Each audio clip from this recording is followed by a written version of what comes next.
Le DAF Fresh Morning, c'est 104.5 tonnes de bonne humeur. Tous les matins. Vous êtes sur les 104.5 Urban FM, la station urbaine dans l'Uda Fresh Morning. On est avec Jean-Paul. Jean-Paul, bonjour. Bonjour, Dafresh. Comment tu vas ce matin? Ça va très bien. Et l'actualité internationale? On va en Europe.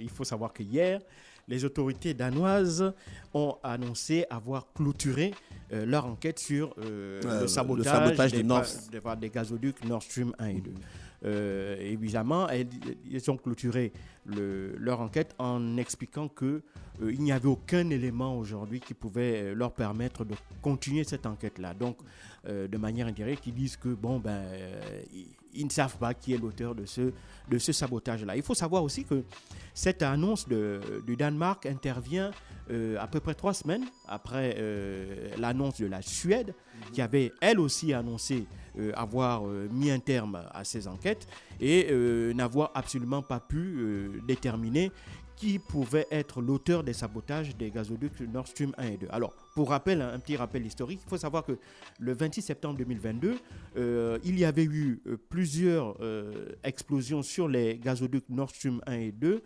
sur la partie qui était proche de l'île de Bornholm, c'est dans la mer Baltique. Il y avait une première explosion qui avait eu lieu au nord-est de cette petite île-là, et il y avait eu par la suite 2 autres explosions au sud-est, donc 2 heures plus tard.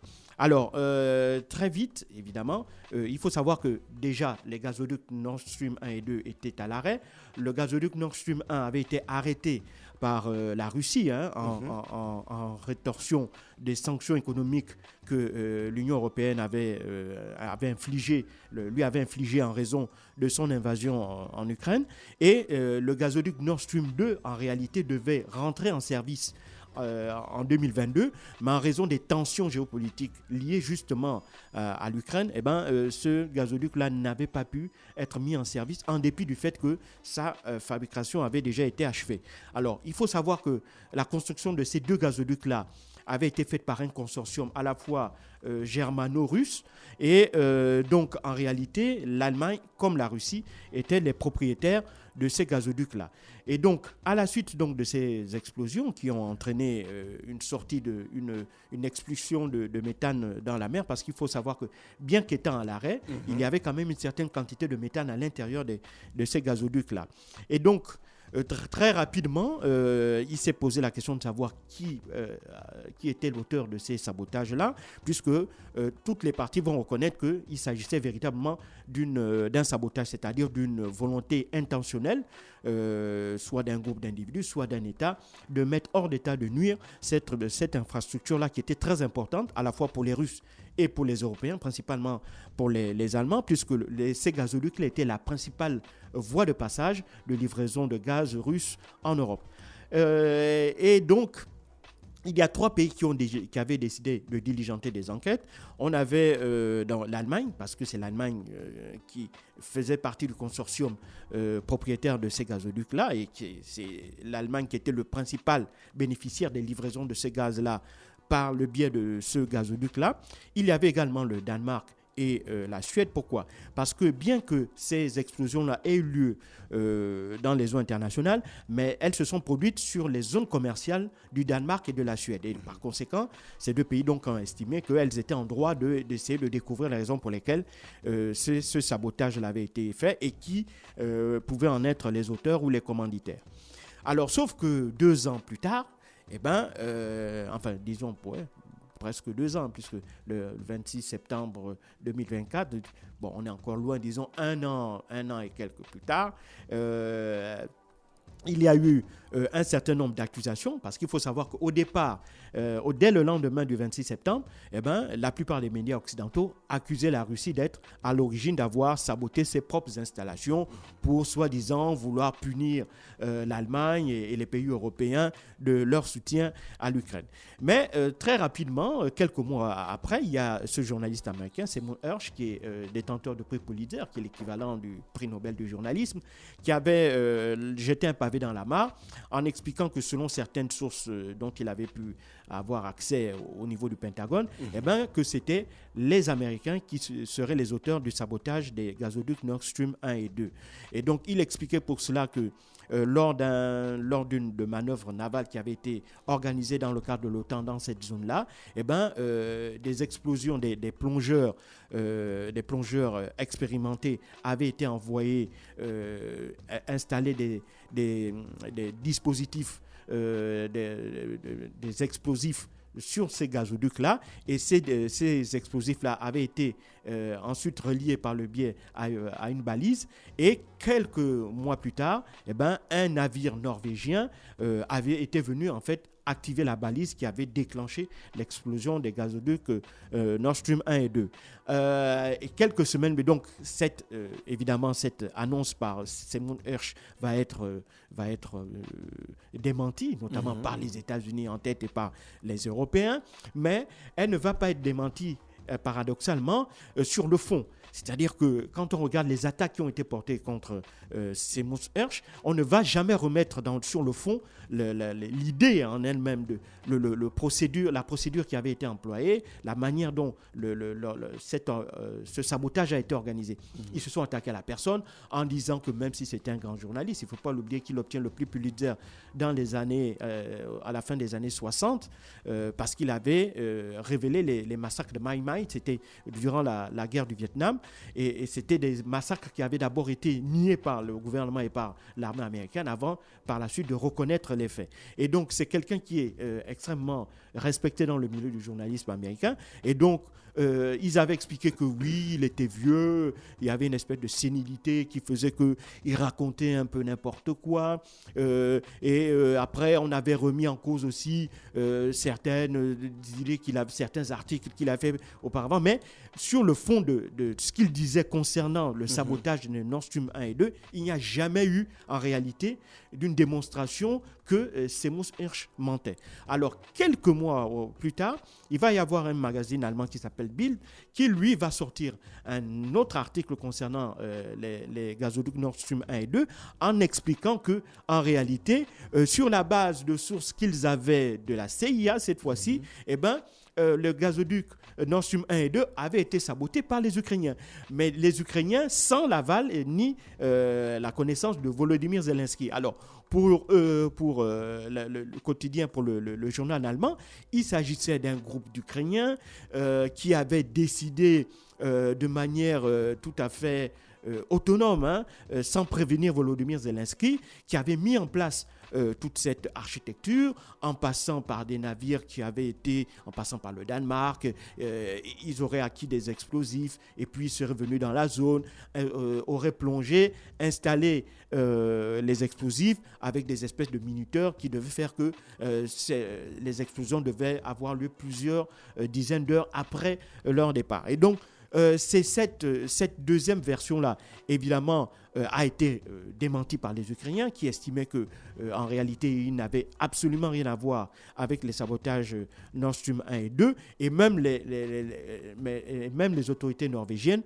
ont démenti cette version-là. Donc, on reste à ce jour sur le fait que, officiellement, c'est pas les Russes, puisqu'il ne faut pas aussi oublier que un an après ces événements de sabotage des gazoducs, on avait interrogé le parquet allemand qui était en charge de l'enquête, et le procureur avait clairement expliqué qu'à ce stade de l'enquête, aucune preuve ne permettait ni de près ni de loin, ni directement ni indirectement, de pouvoir relier ce sabotage-là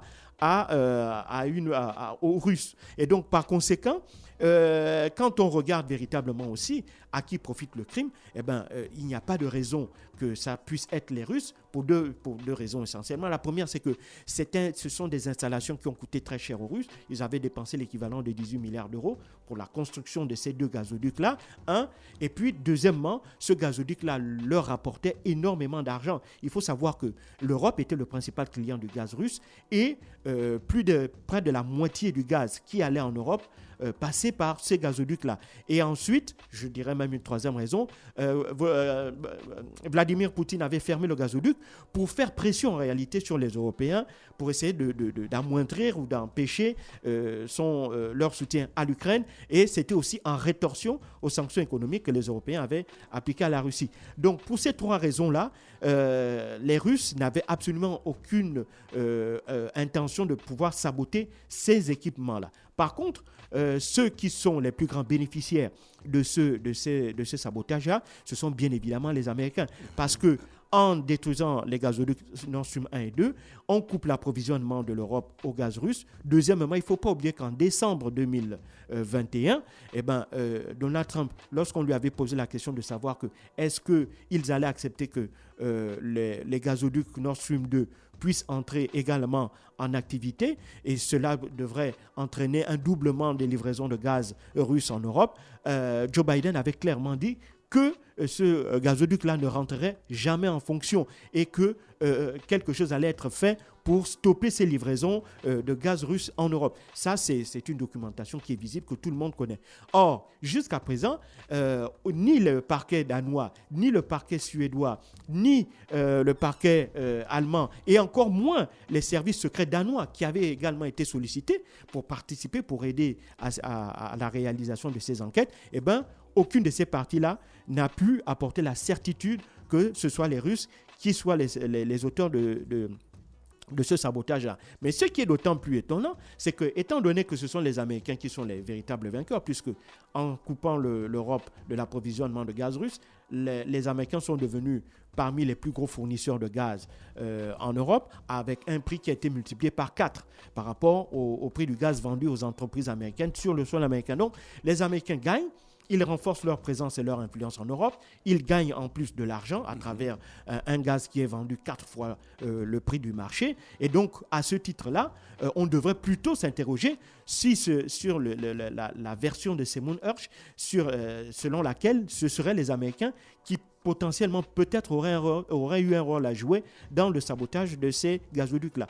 Et c'est la raison pour laquelle la Russie avait toujours demandé, dès le lendemain, notamment de sabotage de ces gazoducs-là, à la création soit d'une commission d'enquête internationale, dans laquelle, bien évidemment, les Russes seraient intégrés avec l'ensemble des pays qui avaient des intérêts, donc notamment le Danemark, la Suède et l'Allemagne, pour qu'ensemble ils fassent une commission d'enquête internationale pour faire la lumière sur ces sabotages, ou mieux, appeler à une enquête internationale indépendante placée sous l'égide des Nations Unies qui devrait également essayer d'éclairer sur l'origine de ces sabotages.